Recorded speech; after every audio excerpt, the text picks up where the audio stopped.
Est-ce que les autistes peuvent réussir dans la vie? Salut, je te souhaite la bienvenue dans cette série de 30 vidéos que j'ai créée en avril 2022 à l'occasion du mois de l'autisme. Moi c'est Maud, j'ai 34 ans, j'en aurai probablement 35 au moment où je publierai cette vidéo. Je suis coach psycho-spirituel et je suis également une personne avec autisme.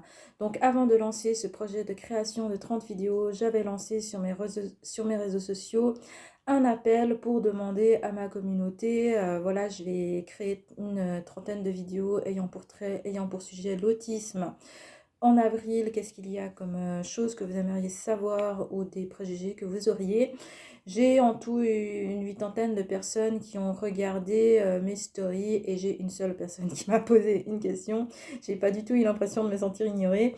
Mais bref, la question qui m'a été posée, c'était celle-là: est-ce que les autistes peuvent réussir dans la vie? Donc voilà, je prends un peu de temps dans cette vidéo pour répondre à cette question. Donc déjà, pour commencer, si tu cherches dans Google autiste célèbre ou Asperger célèbre, je pense que tu trouveras déjà quelques exemples de personnes autistes qui ont réussi dans la vie. Donc, à titre personnel, je pourrais citer beaucoup de personnes qui s'expriment en faveur de l'autisme, notamment Julie Dachèze, Joseph Chevanec, Alexandra Reynaud et Temple Grandin. Enfin bref, beaucoup d'autistes qui vivent leur vie de manière tout à fait normale.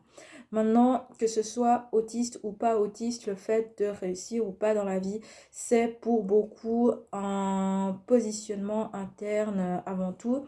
À savoir, est-ce qu'on se donne les moyens, est-ce qu'on a envie de réussir déjà, est-ce qu'on se donne les moyens de réussir, et est-ce que notre entourage également, est-ce que la société nous donne les moyens de réussir, est-ce qu'on a un cadre familial qui est adapté aussi. Tout ça, ça va contribuer, tous ces facteurs que je viens de citer, ça va énormément contribuer à renforcer en fait notre estime de nous, notre confiance en nous, notre confiance à nous connecter en fait à notre potentiel et à pouvoir implanter dans la matière notre potentiel. Donc qu'on soit autiste ou pas autiste, c'est de tout ça que dépend entre guillemets un petit peu notre possibilité de réussir dans la vie. Là où les autistes ont un peu plus de difficultés que les autres, je le pense, c'est parce que dès le départ, en fait, à cause de leur différence de fonctionnement, ils sont souvent profondément, profondément attaqués dans leur estime d'eux-mêmes et on leur réduit à néant, en fait, leur confiance en eux et donc leur possibilité de se connecter à leur potentiel, de voir leur qualité. Ça commence, qu'on soit diagnostiqué ou pas, enfin, quand on n'est pas diagnostiqué, en fait, ça commence vraiment dans l'enfance.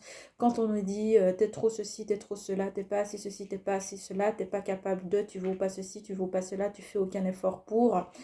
Euh, Tout ça, c'est des choses qui vont énormément attaquer l'estime de nous. Rien que dans, par exemple, la gestion de notre regard. Donc moi, j'ai eu pendant la majeure partie de ma vie des problèmes à gérer mon regard. Et j'ai souvent été attaquée sur le fait que je regardais les gens dans les yeux d'une manière agressive, ou alors je les regardais pas et que j'étais insolente, ou alors que soit je m'intéressais pas aux gens, soit j'étais agressive. Mais c'était comme s'il n'y avait pas de milieu, ceci uniquement parce que je ne savais pas gérer mon regard. Au niveau de la tonalité de ma voix aussi, qui était souvent monocorde, qu'on venait me dire que là, une fois de plus, j'étais agressive alors qu'en fait, j'avais strictement rien fait. Euh, et beaucoup de choses comme ça où on va attaquer constamment la personne autiste. Donc peut-être aussi que c'est juste un ressenti que nous on a parce qu'on est hypersensible.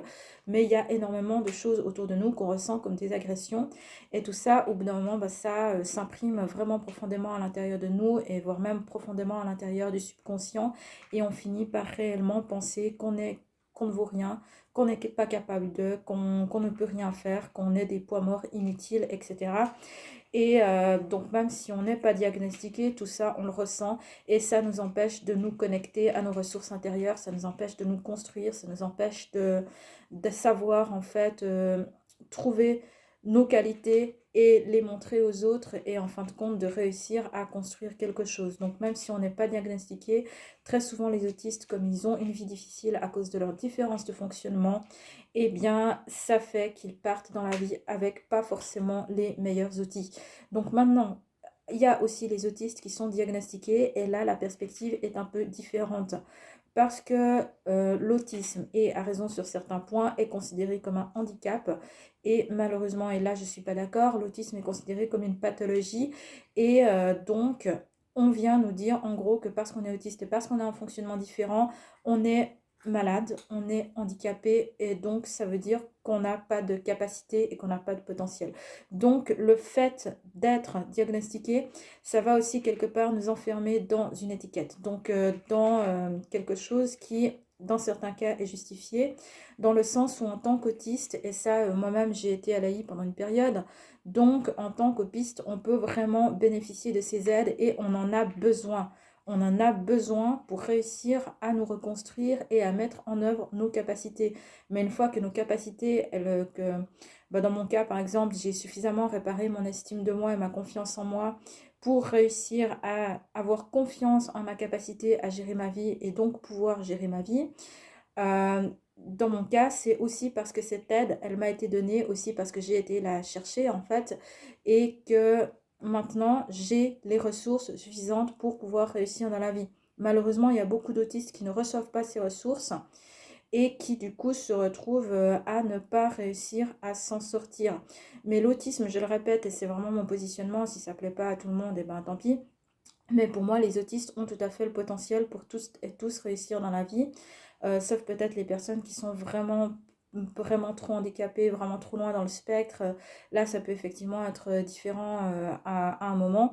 Mais en tout cas, pour tous les autistes de haut niveau, on a parfaitement le potentiel de réussir dans la vie, à condition qu'on ne vienne pas nous enfermer dans notre pathologie, en fait.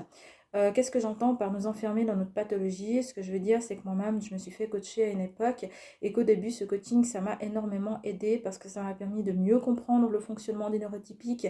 Ça m'a permis de réussir à comprendre quel était mon fonctionnement, quelles étaient les parties de moi sur lesquelles il fallait que je travaille pour réussir à mieux être comprise dans la société, pour réduire les mésententes en fait en termes de communication.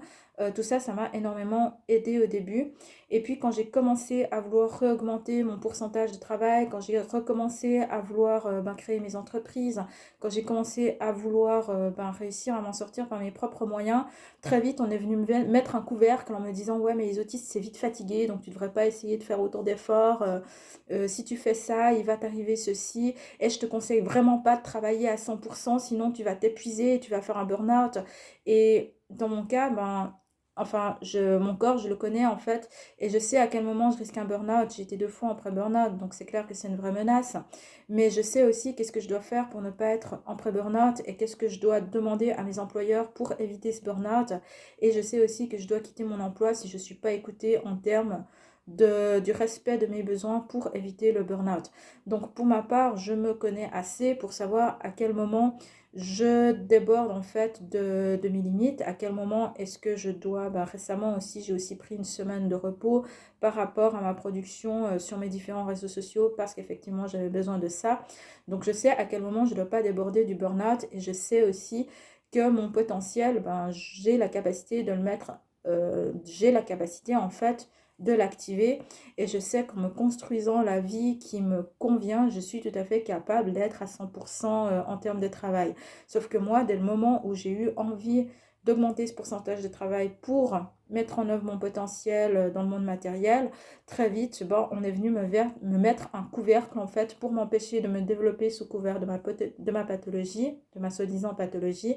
Et ça, pour moi, c'est aussi problématique. Donc après, voilà, je le répète encore une fois, pour les autistes qui ont besoin d'aide, c'est impératif qu'ils soient aidés parce que sinon, justement, ils ne vont jamais s'en sortir, jamais connectés à leur potentiel.